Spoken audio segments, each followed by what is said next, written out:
Romo, Suster, Bruder, dan umat Paroki Santo Stefanus Cilacap yang dikasihi Tuhan. Puji dan syukur kita haturkan kehadirat Tuhan yang Maha Kasih, karena kita boleh berjumpa walaupun lewat live streaming dalam pertemuan APP dalam masa Prapaskah di tahun 2021. Tema Prapaskah Keuskupan Purwokerto tahun 2021 adalah keutamaan Kristiani di tengah pandemi. Tema ini akan kita dalami dalam 4 pertemuan. Dan untuk pertemuan pendalaman yang pertama, kita akan menggumuli tema beriman di tengah pandemi. Untuk mendalami tema pertemuan yang pertama, telah hadir di tengah-tengah kita 2 narasumber kita. Yang pertama adalah gembala kita, Romo Yohanes Vidi Wahyudi. Selamat malam Romo, berkah dalam. Berkah dalam, Pak Willy. Dan juga sesepuh kita, Bapak Martinus Sartono. Sugeng dalu Bapak, berkah dalam. Umat yang terkasih, sebelum kita mendalami tema yang pertama, marilah kita saksikan tayangan berikut ini.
Doaku harus kabulkan. Sebab di mana 2 atau 3 orang berkumpul dalam namaku, di situ aku ada di tengah-tengah mereka. Lah, aku sendiri Tuhan tidak hadir, apalagi mengabulkan doaku. Oh ya, aku harus mengajak teman.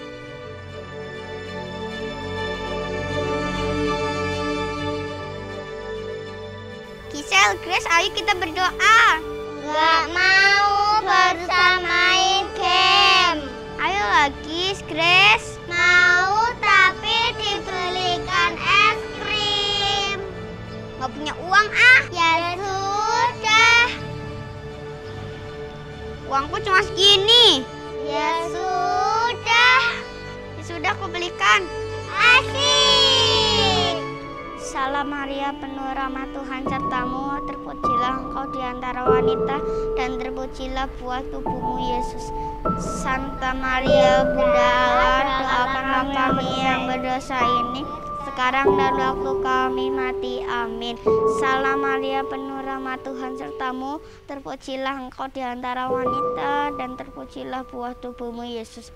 Santa Maria, Bunda Allah, doakanlah kami yang berdosa ini, sekarang dan waktu kami mati. Amin. Salam Maria, penuh rahmat Tuhan sertamu,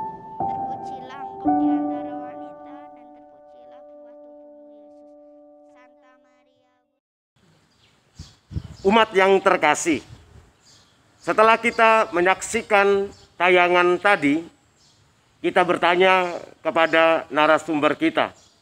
Yang pertama, kepada gembala kita, Romo Vidi. Romo Vidi, bagaimana menyikapi tentang kebiasaan doa? Terima kasih Pak Willy, umat beriman yang terkasih. Saya sedikit mengoreksi ya boleh. Saya bukan narasumber kita semua, saya hanya mau sharing. Kebetulan saya dikasih kepercayaan untuk sharing di depan Anda. Nanti Anda dalam keluarga masing-masing silakan sharing. Temanya tentang doa. Doa menurut hemat saya dapat dibagi menjadi doa bersama dan doa pribadi. Doa resmi dan doa pribadi atau individu itu. Dalam doa resmi atau doa gereja maksudnya ada isi doa yang bukan untuk dirinya sendiri atau orang perorangan, tapi doa sebagai kebersamaan umat Allah. Ada doa brevir misalkan para imam, para suster, biarawan, biarawati itu mendoakan brevir. Itu doa bukan doa pribadi, bukan doa individual, tapi itu disebut sebagai doa gereja. Karena isinya mendoakan bukan untuk diri sendiri. Dalam Ekaristi pun doa bisa untuk diri sendiri atau untuk sebagai komunitas, komunio bersama-sama. Dalam doa pribadi tentu Anda punya macam-macam cara doa. Ada yang menggunakan doa rosario sebagai devosi pribadi. Ada menggunakan doa koronka atau kerahiman ilahi. Ada yang doa spontan kalau mau tidur, mau makan, doa pribadi. Doa dengan ujub masing-masing. Ada juga dengan cara lain Pak, seperti misalkan meditasi atau doa Yesus, doa mantra, doa hening. Ada banyak macam-macam doa. Tapi kesemuanya itu, kalau bicara apa itu doa, doa adalah komunikasi. Komunikasi kita bukan dengan sesama, tapi kita dengan yang ilahi. Itulah doa. Maka kalau kita bicara lebih dalam, doa sebenarnya tidak selalu melulu kita yang aktif atau kita yang terus bicara. Dalam doa hening, doa meditasi, dan macam-macam doa itu, umat diajak untuk hanya sekedar hening, diam, dan mendengarkan. Dan saya mau bicara secara khusus sekarang doa Ekaristi, doa sebagai doa resmi gereja atau doa bersama. Dalam Ekaristi menurut hemat saya, seluruh doa itu lengkap ada di dalam Ekaristi. Ada permohonan, dalam Ekaristi itu doa permohonan atau doa umat. Ada doa syukur, yaitu di dalam doa syukur agung. Masing-masing individu berkumpul dalam gereja atau secara live streaming, digabungkan oleh imamnya yang memimpin sebagai gereja mengucap syukur kepada yang ilahi dalam doa syukur agung. Lebih lengkap lagi bukan hanya berdoa tapi mendengarkan Tuhan berfirman. Tadi saya katakan bahwa mendengarkan juga bagian dari doa. Dalam Ekaristi kita mendengarkan Allah yang bersabda berfirman. Kita juga diajak untuk bermenung atau merenungkan dalam mendengarkan homili atau khotbah atau permenungan. Jadi lengkap sudah kalau dalam Ekaristi. Doa permohonan ada, doa syukur ada, doa mendengarkan firman ada, dan bahkan merenungkannya. Kalau kita ingat kata Eukaristia, asli kata Ekaristi itu artinya puji syukur. Puji syukur pribadi, puji syukur bersama umat beriman dalam ibadah yang namanya Ekaristi itu. Kalau umat mau mengakhiri perayaan Ekaristi, ibadah itu biasanya ditutup dengan saudara-saudari, perayaan Ekaristi sudah selesai, umat menjawab syukur kepada Allah. Lalu kalimat terakhir ini yang penting. Perayaan Ekaristi atau misa sudah selesai. Mari kita pergi, kita diutus. Titik. Bahasa aslinya pakai bahasa Latin ite, misa, es. Kan orang umat banyak juga yang tidak menyebut Ekaristi, tapi juga mau ikut misa atau enggak? Anda ikut misa enggak? Mau pergi ke gereja mau misa? Orang menyebut misa, orang menyebut Ekaristi. Itu sama ibadahnya, hanya artinya lain. Kalau Ekaristi artinya puji syukur, dan memang ada ungkapan puji syukur dalam ibadah itu. Kalau orang menggunakan kata misa, artinya adalah Indonesianya perutusan. Dan di kalimat terakhir dalam ibadah sebelum berkat, setelah berkat, imam mengatakan ite misa es. Mari pergi, kita diutus. Hanya imam-imam sekarang ada yang menambah-nambahi dengan ini itu. Tapi saya mencoba untuk setia saja dengan kalimat pendek dan singkat sesuai dengan apa yang tertulis menurut bahasa Latin. Perayaan Ekaristi sudah selesai, syukur pada Allah. Mari pergi, kita diutus titik. Karena bahasanya aslinya itu, ite misa es titik.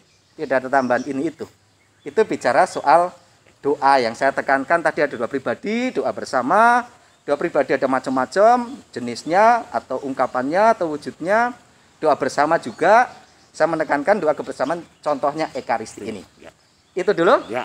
Baik Romo, terima kasih. Ternyata kita tambah pengetahuan tentang doa, lebih-lebih di dalam Ekaristi. Sekarang ke Bapak Sartono sebagai umat selama masa pandemi ini, bagaimana sebagai umat dalam mengikuti misa live streaming? Monggo Bapak Sartono. Makasih Pak Willy, Bapak Ibu yang terkasih. Yang pertama saya mau mencoba men-sharingkan doa pribadi khususnya dalam keluarga dulu. Selama ini. Ini khususnya setelah saya pensiun dan lebih khusus pada pandemi ini, doa yang kami lakukan bersama keluarga, yaitu pertama doa rosario. Itu saya mencoba rutin tiap malam, lalu doa Angelus, Malaikat Tuhan, itu atau Ratu Surga setelah Paskah sampai kedatangan Roh Kudus, jam 6 pagi, jam 12 siang, dan jam 6 sore. Serta saya mencoba secara rutin doa kerahiman, itu jam 3 sore. Itu yang saya mencoba untuk wujudkan dalam doa keluarga. Lalu kaitannya dengan misa yang selama pandemi ini, yaitu kita mengikuti misa lewat streaming. Memang Romo, ini untuk kita sebagai umat, sebagai suatu komunitas paroki, nampaknya memang agak menurun, atau saya menggunakan istilah tanda petik menurun atau rada kurang srek atau bagaimana. Kalau bahasa Jawa itu witing tresno jalaran seko kulino, karena ndak kulino misa bersama, lalu sebagai komunitas agak ya menurun tadi. Tuh. Nah, Bapak Ibu, di dalam kehidupan kita sebagai komunitas umat Katolik Paroki Santo Stefanus Cilacap, kiranya kita membuka wawasan dalam kondisi ini. Memang Tuhan mungkin menghendaki supaya komunitas kita semakin dikuatkan, yaitu saya ambil mulai contoh komunitas dalam lingkungan. Kita sebagai umat lingkungan masing-masing kita di kota atau di stasi, kalau kita ambil contoh, kalau kita mau menikahkan anak, kita kan komunikasi dengan lingkungan. Mungkin kurnya, mungkin panitianya, dan sebagainya. Lalu kalau kita mau membaptiskan anak, kita juga harus melibatkan lingkungan. Apalagi kalau kita ada kematian, kita juga melibatkan lingkungan dan paroki, pastor sebagai gembala kita. Nah, oleh karena itu, meskipun kita dalam suasana pandemi ini, marilah kita membuka wawasan baru, misa tetap mengikuti misa live streaming paroki kita sebagai suatu komunitas. Tidak salah kalau kita mengikuti live streaming paroki lain, keuskupan lain tidak salah. Tapi kalau kita hanya mengikuti itu nanti kita tidak tahu apa yang terjadi di dalam paroki, khususnya pengumuman-pengumuman. Nah, sebagai salah satu contoh tadi sedikit menurunnya atau merenggangnya komunitas, dulu pada waktu sebelum ada pengumuman resmi dari Romo, itu tentang kolekte. Nah, itu akhir-akhir setelah streaming itu kolekte, kalau kita lihat, perhatikan pengumuman itu, betul-betul menurun dari jumlah.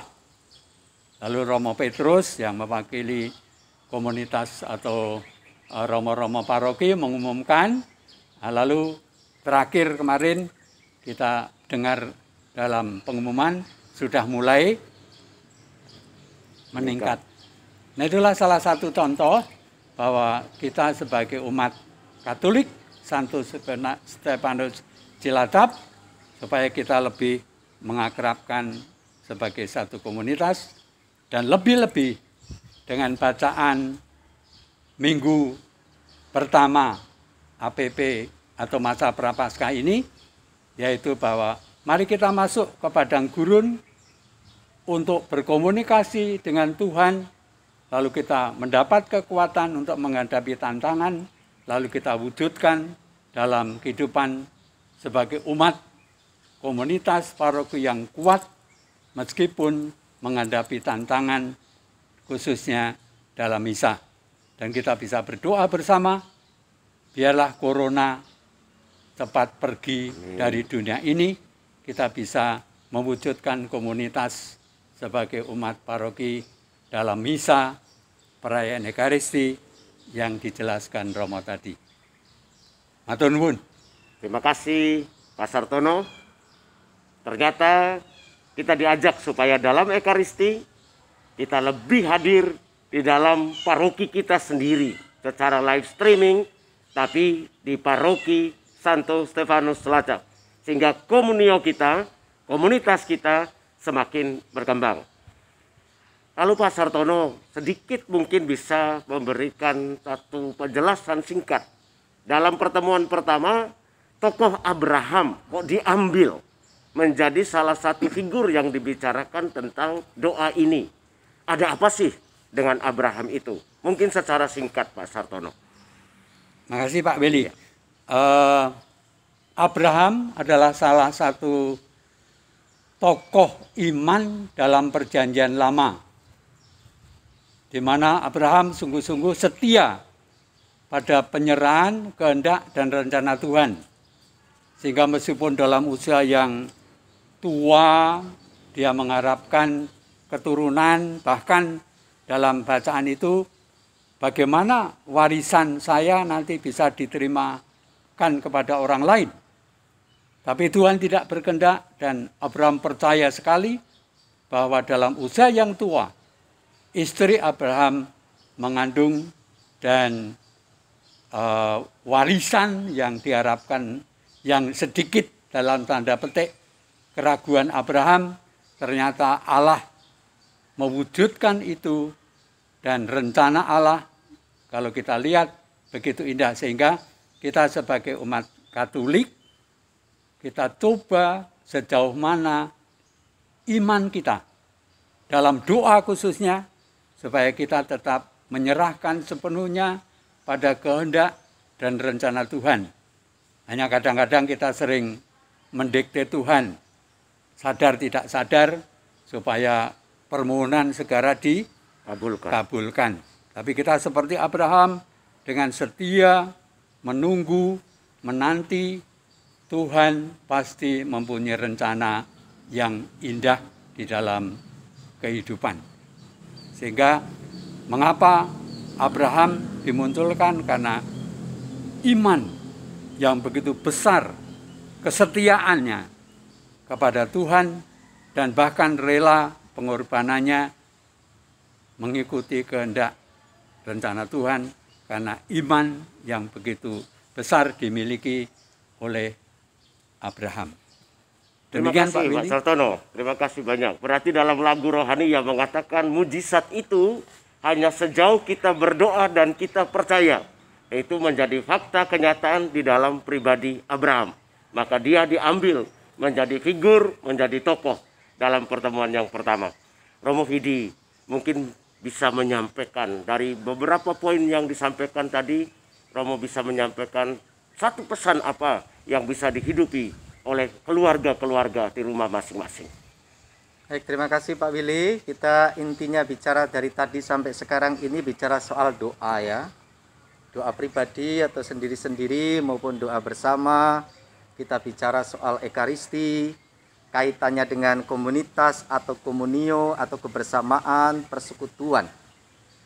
Justru yang ingin saya lemparkan kembali kepada Anda, para umat beriman yang terkasih, yang menyaksikan tema permenungan APP kita kali ini. Pertanyaannya adalah, tadi kita bicara soal doa. Pertanyaannya adalah doa apa yang sudah biasa, sudah rutin kita lakukan. Bukan lagi teorinya atau bukan lagi yang ideal, tetapi yang sudah terjadi. Pertanyaannya satu sama lain, silahkan orang tua dengan anak, anak dengan orang tua, keluarga, masing-masing bisa sharing atau saling meneguhkan. Anda doa apa, saya doa apa, lalu yang rutin apa, yang mau dibangun bersama-sama, doa apa sebagai kebersamaan mungkin, itu.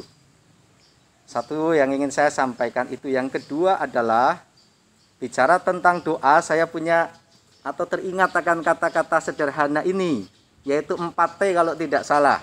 Yang pertama adalah teken.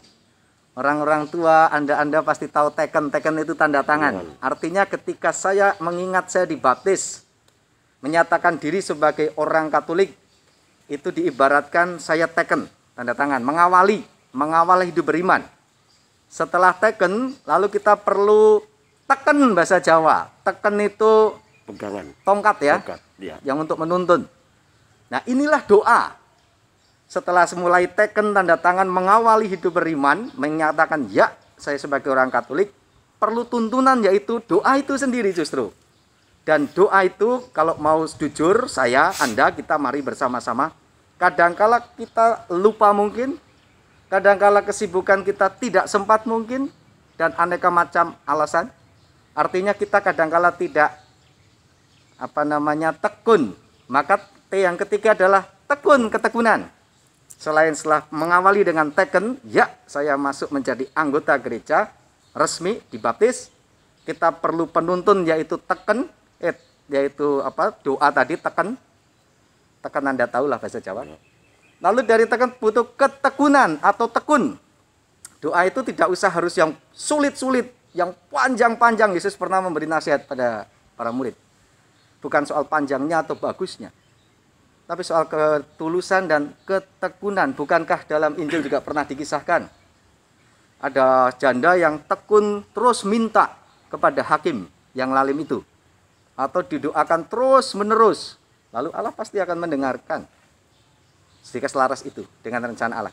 Setelah tekun, yang ketiga, yang keempat diharapkan tekan bahasa Jawanya.